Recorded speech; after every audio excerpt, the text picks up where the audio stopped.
Taiwan's government seems likely to face another uphill battle to get next year's budget approved. Opposition lawmakers are planning to send the proposal back to the cabinet, saying it fails to include pay raises for the country's soldiers.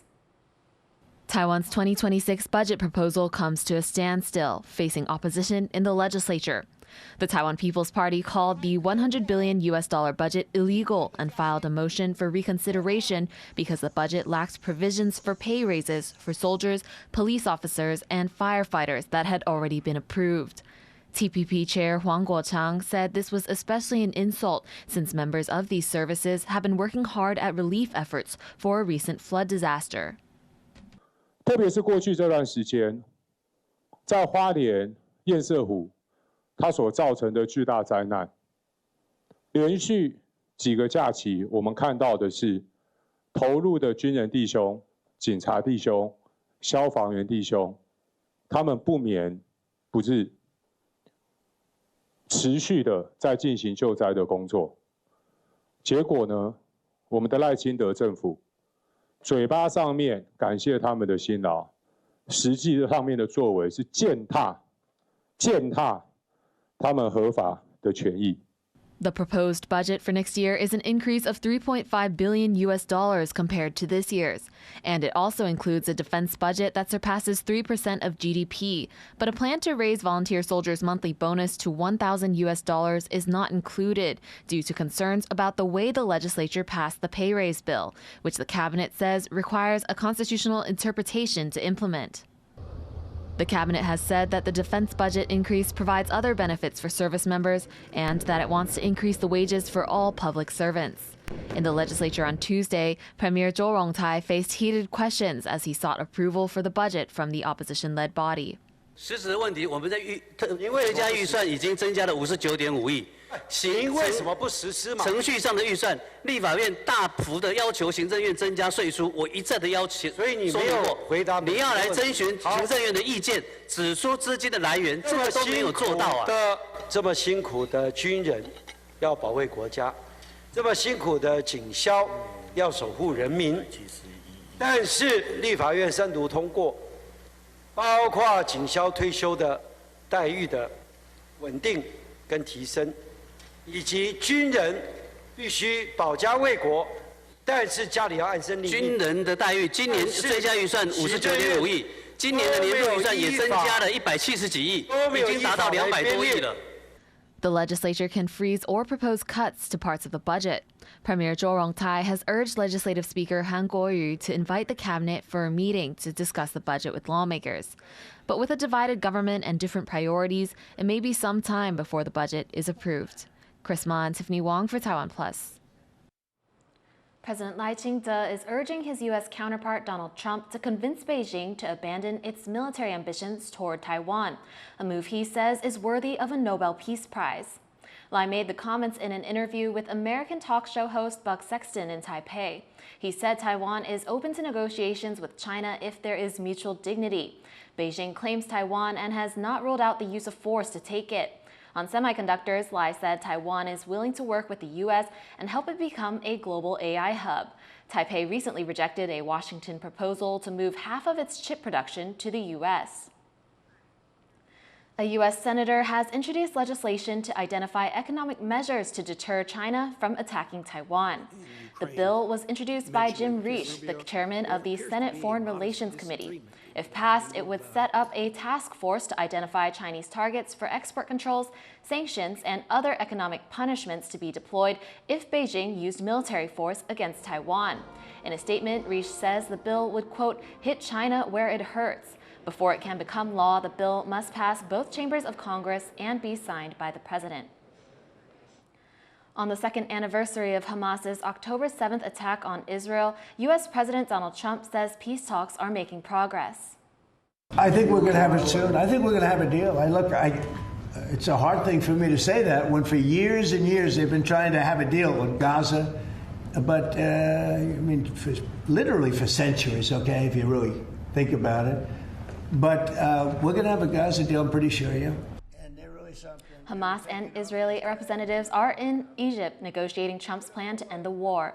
The two sides are discussing the release of hostages and the return of humanitarian aid to Gaza, with sources calling initial discussions positive. People in Israel are marking the second anniversary of when Hamas militants attacked Israel, killing more than 1,000 people and taking over 250 hostage. Gaza's health ministry says Israel's resulting military campaign has killed over 67,000 Palestinians there. Peace talks are set to continue this week. Some schools in flood-hit Guangfu Township on Taiwan's east coast are ready to resume classes after volunteers descended on the region to help clean up. Flood victims can now apply for relief subsidies, but as Irene Lin reports, some say the system is unfair. 你们都措施都没有配套完善好，你们就直接下达命令是你们大军要怎么样，你们大军要怎么样。 Parents in flood-stricken Guangfu Township in eastern Taiwan's Hualien County raised their voice as school staff, questioning their children's safety and quality of education.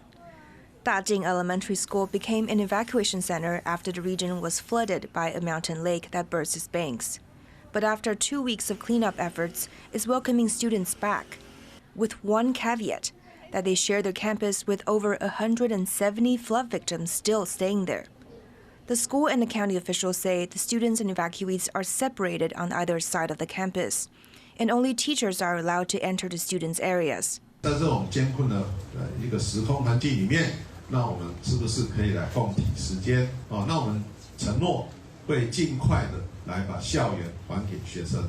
Taiwan's cabinet is also rolling out a service to make it easier for Guangfu residents to apply for subsidies to make it through this trying time and to reapply for lost identification documents. 提供所有的民众提出申请，所有中央的补助、县府的补助，这个相关的作业的行政工作全部简化，这个叫做一站化的服务平台。 Officials say all villages within the red line evacuation zone are eligible for financial compensation, including some areas that were not flooded. But this is sparking anger from peripheral villages further south. Residents there say while their homes were not buried in mud, their lives have been deeply affected. 觉得这样是不公平。如果你这样讲的话，我大泉村也是受灾户啊。你的淤泥都在我大泉村。再来就是每天台九线上这么多的粉尘，我的居民的生活品质当然都不好啦。As of Tuesday, the death toll remains at 18, with 6 people still missing. Officials are also asking volunteers to be careful while working on wreckage, after one volunteer died when a wound got infected. With a long road to recovery still expected, officials and locals are taking it one step at a time, with everyone's safety a top priority. Patrick Chen and Irene Lin for TaiwanPlus. The presidential office is condemning what it calls death threats made by popular YouTuber Holger Chen. While streaming Sunday, Chen shouted, "Behead the president," referring to President Lai Ching-te. Police are now investigating Chen for his remarks. The influencer, who has long called for the ouster of Lai's administration, says his words were taken out of context. A new trade agreement between Taiwan and Japan could be on the cards, as the foreign ministry says it's eyeing cooperation with Japan's next prime minister. 台湾是否会敦促高市众议员支持台日的贸易协定以及 CPTPP？ 有关于台湾推动加入跨太平洋伙伴全面进步协定，我国将持续呼吁日方参考台美21世纪贸易倡议以及台英深化贸易伙伴关系协议。 Xiao was referring to Taiwan's bid to join the Comprehensive and Progressive Agreement for Trans-Pacific Partnership made 4 years ago. He says Japan has been one of Taiwan's strongest supporters to join the trade bloc. Takaichi Sanai, who recently won Japan's Liberal Democratic Party leadership race, is expected to become the next prime minister. She's voiced support for Taiwan in the past. During a visit in April, she called the country an important partner and valued friend of Japan. A massive deal between AMD and OpenAI could eventually challenge Nvidia's market dominance. U.S. chipmaker AMD says the partnership with the firm behind ChatGPT could bring in over $100 billion over 4 years. The agreement gives OpenAI the option to buy up to a 10% stake in AMD and will see the deployment of hundreds of thousands of AMD chips starting in the second half of 2026. AMD's shares surged more than 30% after the announcement. It now makes up about 3% of the U.S. chip sector's total market cap compared to Nvidia's 50%. Drones are increasingly becoming a part of daily life, but in Taiwan, they're not just tools to help with day-to-day tasks. They're also a key piece of the country's defense strategy. As Leslie Liao reports, the country is betting big on the technology, integrating R&D, education, and production in hopes of becoming a drone leader.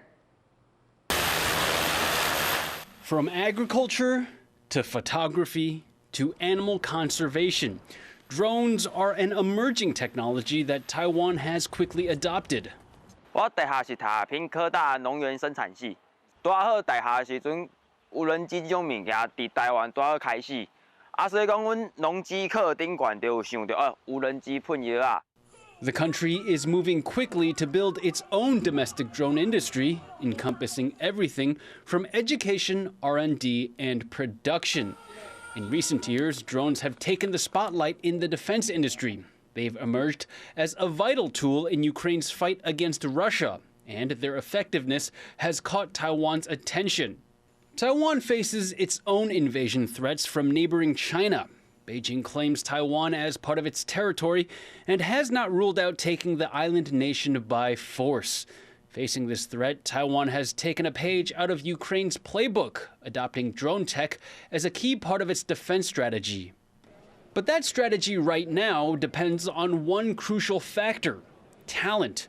How will Taiwan harness the power of drones if there's no one to build or develop them? That's where the country's schools are stepping in. At National Formosa University in Western Taiwan, the Aeronautical Engineering Department is housing a budding drone program. Students here are given hands-on experience before they go out into the job market. 大学会去选修无人机，是因为之前就有摸过类似的飞机，然后也有兴趣这样，所以才去选修这堂课。毕业后就觉得东西好像还不够这样子，所以才决定来虎尾这边读，继续深造这样。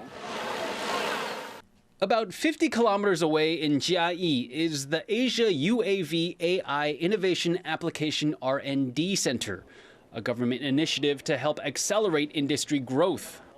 Over 50 private companies, schools, and research institutes have set up shop at the center. For some, it's a more ideal place for developing drones.